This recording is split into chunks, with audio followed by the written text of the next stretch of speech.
ये टिकट मिलते ही विनिंग का टैग पहले लगेगा। यहां से नेशनल कॉन्फ्रेंस का ग्राफ इतना बढ़ चुका है कि जीत 1% नहीं, 110 नहीं, 200% जीत यहां पे कन्फर्म आएंगे। मैंने लोगों से कहा है कि जिस दिन नुमाइंदगी मिलेगी, जिस दिन वो कलम मिलेगी, आपको वेट करने का वक्त नहीं दूंगा। आप लोगों को सिर्फ और सिर्फ अपनी मुश्किलातें लानी है तो उसी टाइम तुरंत हल होगी, ये मेरा वादा है। और मैं कसम खाता हूं जिस मां ने मुझे पैदा किया उसकी, कि कभी गरीब के साथ गलत नहीं होने दूंगा। ये वो नेशनल कॉन्फ्रेंस पार्टी है, ये मैं उनके लिए बोल रहा हूं जो भेदभाव करने की बात करते हैं, जो एक दूसरे को तंज कसने की बात करते हैं। ये हमें जो है बर्दाश्त नहीं। नेशनल कॉन्फ्रेंस का झंडा हल है, जम्मू कश्मीर का हल है, ये हल होगा और होके रहेगा। सत्य कहेंगे, सत्य लिखेंगे, सत्य चलेंगे। नमस्कार, दैनिक स्टेट समाचार देख रहे हैं आप और मैं हूं आपके साथ वैशाली। तो दर्शकों, जिस तरह से आपको पता है कि विधानसभा के जो इलेक्शन है वो सर पे ही है, तो जो इनका जो बिगुल है वो बज चुका है। तो वहीं सोशल मीडिया पे काफ़ी एक्टिव रहने वाले जो हमारे साथ हैं समाज सेवक सन्नी कांचिप जी, तो हम उनसे आज विधानसभा की इलेक्शन की बात करेंगे। तो सन्नी जी, सबसे पहले तो स्टेट समाचार में आपका बहुत बहुत स्वागत है। जी, आपका बहुत बहुत धन्यवाद। तो सनी जी, आप सोशल मीडिया पे काफ़ी मतलब कि लोगों के बीच में रहते हो, काफ़ी एक्टिव रहते हो सोशल मीडिया पे। तो वहीं अगर बात करें विधानसभा की इलेक्शन की, तो आप जेएंडके में काफ़ी, जेएंडके में ही नहीं, जेएंडके के बाहर भी काफ़ी अच्छा काम करते हो नज़र आ रहे हो, लोगों के बीच में रहते हो। तो अगर आपको क्या लगता है कि जो एनसी है वो आपको टिकट दे देगी या अलायंस कर देगी? देखिए, मैंने हाल ही में नेशनल कॉन्फ्रेंस में ज्वाइन किया है और नेशनल कॉन्फ्रेंस पार्टी एक बहुत ही मजबूत और बड़ी ही मददगार जम्मू कश्मीर के लिए पार्टी रही है और आज है भी।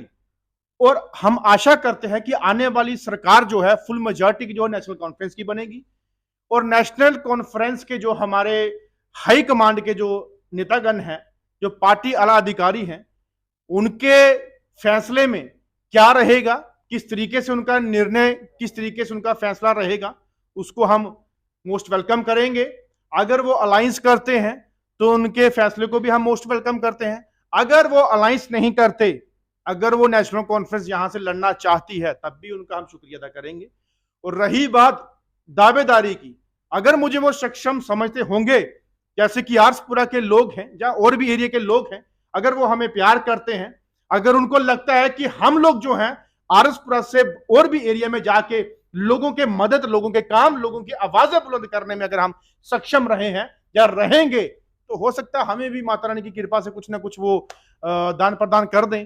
अगर हमें पार्टी आला अधिकारियों से या हाई कमांड से अगर किसी तरीके से मैसेज आता है कि नहीं जी हमें अलायंस करना है, तो हम उनका भी वो जो फैसला है वो बड़ा हंसते हंसते वेलकम करेंगे।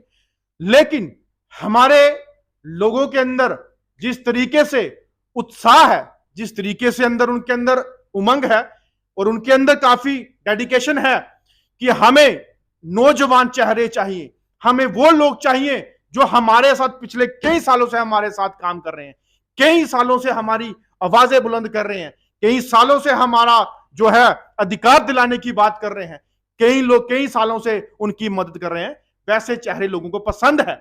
और आरएसपुरा बेल्ट के अंदर नेशनल कॉन्फ्रेंस का ग्राफ बहुत बड़ा है, क्योंकि मैं खुद ग्राउंड लेवल पे काम करता हूं, आप भी करते हैं, आपको भी पता होगा, आप तो मीडिया कर्मी हैं, सब बेहतर जानते होंगे कि आरएसपुरा के अंदर इतनी जो है उत्साह है कि नेशनल कॉन्फ्रेंस को भर भर के वोट डालने के लिए।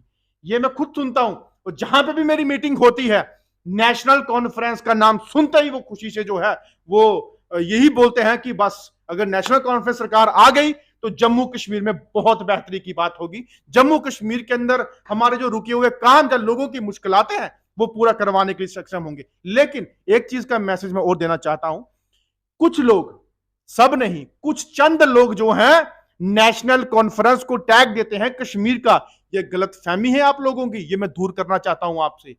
जब शेख साहब ने रेगुलेंसी एक्ट यानी कि जमीनी अधिकार देने की बात की थी, तो उन्होंने जम्मू का हिंदू हो, मुस्लिम हो, सिख हो, ईसाई हो, कोई भी जात का हो, कोई भी मजहब का हो, उन्होंने वो भेदभाव नहीं किया, सबको अधिकार दिया।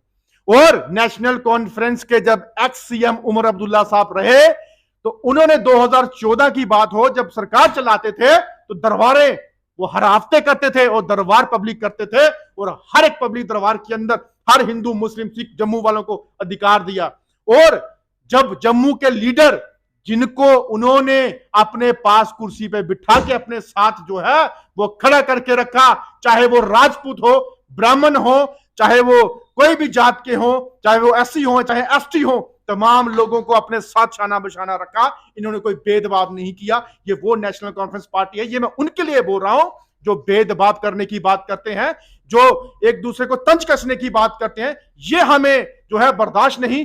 नेशनल कॉन्फ्रेंस का झंडा हल है, जम्मू कश्मीर का हल है। ये हल होगा और होके रहेगा। और हम लोग यही लोगों से बोलना चाहते हैं कि आप जितना हो सके बढ़ चढ़ के आप साथ दें और नेशनल कॉन्फ्रेंस को जो है जम्मू कश्मीर के अंदर फुल मेजॉरिटी की सरकार बना के काम करें। यही बोलना चाहता हूं। अगर मेरे को माता रानी के आशीर्वाद से और पार्टी हाईकमांड की सूझबूझ से अगर वो हमें मिलता है तो इतना तो मैं श्योरिटी देता हूं आपके चैनल के माध्यम से, और किसी चैनल में बोला नहीं लेकिन आज बोलूंगा आपके चैनल के माध्यम से, ये टिकट मिलते ही विनिंग का टैग पहले लगेगा। यहां से नेशनल कॉन्फ्रेंस का ग्राफ इतना बढ़ चुका है कि जीत 1% नहीं, 110 नहीं, 200% जीत यहां पे कन्फर्म है। और रही बात टिकट की, जो मुझे दो दें या किसी और को दें, लेकिन नेशनल कॉन्फ्रेंस यहां से जीतेगी, ये कन्फर्म है। और रही बात जीतने के बाद अगर कोई भी लोगों की जो बातें हैं, अगर मैं बिना जीते बिना इलेक्शंस के अगर उनके साथ खड़ा हूं, उनकी डिमांड पूरी करवाता हूं, उनके मसले उठाता हूं, उनके साथ खड़ा होता हूं, तो आप खुद सोचिए जब मैं नुमाइंदा बन के उनके लिए कहीं बैठूंगा तो उनकी डिमांडें सबसे पहले हम पूरी करवाएंगे। मैंने लोगों से कहा है कि जिस दिन नुमाइंदगी मिलेगी, जिस दिन वो कलम मिलेगी, आपको वेट करने का वक्त नहीं दूंगा।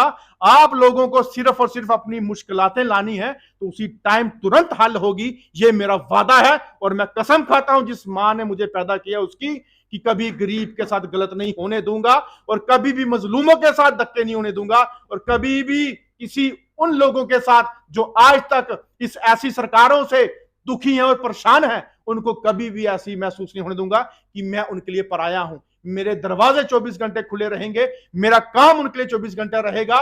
मेरे साथ शाना बशाना जो लोग चलते हैं वो 24 आवर उनके लिए मैं खड़ा रहूंगा। ये मेरा आपके चैनल के माध्यम से वादा है। और आने वाले टाइम में लोग देखें किस तरीके से हमें साथ दे सकते हैं, किस तरीके से हमारे साथ खड़े हो सकते हैं, वो चाहे कहीं की भी बात हो। हमें बहुत खुशी है कि बहुत दूर दूर दराज एरिया के लोग हमें बहुत प्यार करते हैं, ना कि आरसपुरा जम्मू की बात है, हमारे कश्मीर तक लोग जो हैं बहुत लाइक करते हैं। मुझे काफी फोन कॉल्स आते हैं कि आप लोग जो हैं ऐसे ऐसे मुद्दे उठाते हो जो लीडर आज तक नहीं उठा पाए।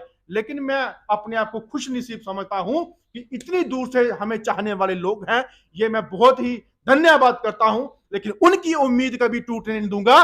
चाहे मैं सत्ता में रहूं, चाहे मैं इलेक्शन जीतूं, चाहे हारूं, टिकट मिले चाहे ना मिले, उनकी आवाज उठाता था, उठाता हूं, उठाता रहूंगा। ये मेरा आप सब लोगों से वादा है।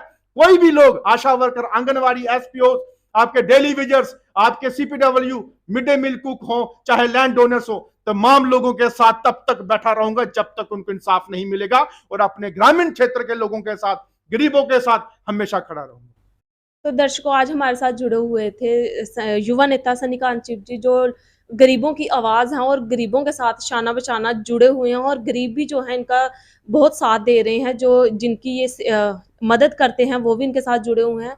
तो वहीं अब देखते हैं कि जो एनसी है वो इनको टिकट देती है या नहीं। तो अगर इनको टिकट मिलती है तो क्या ये जो विधानसभा की इलेक्शन है वो जीतते हैं या नहीं। अब इसी के साथ मुझे दीजिए इजाज़त। धन्यवाद।